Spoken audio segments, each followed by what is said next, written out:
સુરતમાં 10 દિવસ પહેલા આવેલા ખાડીપુરના કારણે સૌથી વધુ નુકસાની ટેક્સટાઇલ માર્કેટના વેપારીઓને આવી છે. એક અંદાજ પ્રમાણે 1000 કરોડથી વધુની નુકસાનીનો સામનો વેપારીઓને કરવો પડી રહ્યો છે.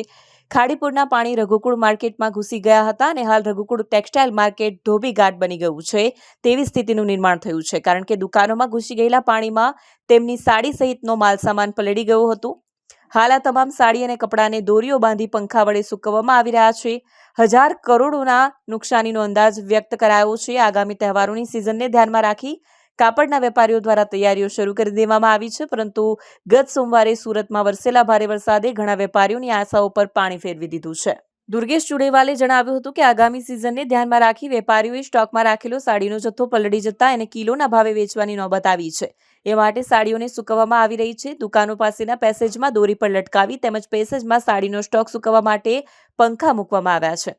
₹100, 100,000 તેમજ 2000 સુધીની સાડી લોટવાળાને 35 થી 50 રૂપિયા કિલોના ભાવે વેચવામાં આવશે. 1 કિલોમાં ફક્ત 3 સાડી આવે છે. ઇન્સ્યોરન્સ વગરના વેપારીઓ મુશ્કેલીમાં મુકાયા છે. રઘુકુળ ઉપરાંત સિલ્ક પ્લાઝા, અનમોલ, સોમેશ્વર જેવી 8 જેટલી માર્કેટમાં પણ પરિસ્થિતિ ખરાબ છે. ખાડીપુરના પાણીમાં પલળેલી સાડીનો સ્ટોક પાણી ઓસર્યા બાદ ભારે દુર્ગંધ મારી રહ્યો છે. આ સ્ટોક મૂકવા બીજી જગ્યા નહીં હોય તેવી દુકાનોના વેપારી ભારે પરેશાન થઈ રહ્યા છે. ઇન્સ્યોરન્સ નહીં હોય તેવા વેપારીઓ પણ મોટી મુશ્કેલીમાં મુકાયા છે. राजीव उमर संकल्प साड़ी से।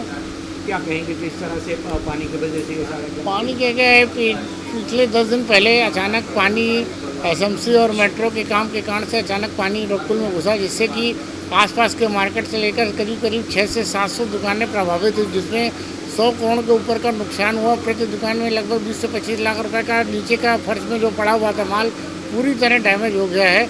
जो आज किलो के भाव से धोबीघाट की तरह आप देख ही रहे हो कि मार्केट के 10 दिन बाद भी स्थिति क्या है, आपके सामने स्थिति है।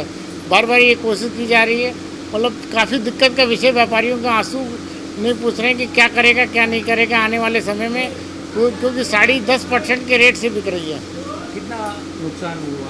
लगभग आसपास बताएं ना कि 600-700 दुकानों में 100 करोड़ के ऊपर का लगभग नुकसान है।